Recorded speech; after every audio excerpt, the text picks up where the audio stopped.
இது குறித்து மக்களவை எதிர்க்கட்சி தலைவர் அண்ணன் ராகுல் காந்தி அவர்கள் இது குறித்து செய்தியாளர் சந்திப்புல மிகப்பெரிய விளக்கங்களை கொடுத்திருக்கிறார். இதை எதிர்த்து தமிழ்நாடு அரசு உச்சநீதிமன்றத்துல இது சம்பந்தமா வழக்கு தொடுத்திருக்கிறாங்க. கேரளாவில் ஐயா பினராயி விஜயன் அவர்கள் எதிர்க்கிறாங்க, மம்தா பானர்ஜி அவர்கள் எதிர்க்கிறாங்க. இது போல ஜனநாயக சக்திகள், காங்கிரஸ், கம்யூனிஸ்ட், இடதுசாரிகள், விடுதலை சிறுத்தைகள் போன்ற ஜனநாயக சக்திகள் அனைவரும் இந்த எஸ்ஐஆர் சட்டத்தை எதிர்த்து கொண்டிருக்கிறார்கள். என்ன மாதிரியான போக்கு? இந்த எஸ்ஐஆர் கொண்டு வந்து நீங்க என்ன பண்ண போறீங்க?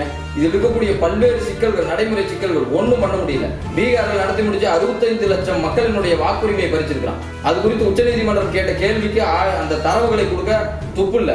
மீண்டும் பிஜேபி ஆட்சிக்கு வந்தால் அவன் அடுத்த முறை கை வைப்பது இந்தியாவினுடைய அரசமைப்பு சட்டத்தில் தான். புரட்சியாளர் அம்பேத்கர் தான் இவனுடைய கொள்கை எதிரி. புரட்சியாளர் அம்பேத்கர் என்ற தத்துவம் தான் இவனை பயமுறுத்தி கொண்டிருக்குது. அப்ப அந்த அரசமைப்பு சட்டத்தின் மூலம் இங்கே பெறப்படக்கூடிய அனைத்து மக்களுக்குமான உரிமையை பறிப்பதற்கான ஒவ்வொரு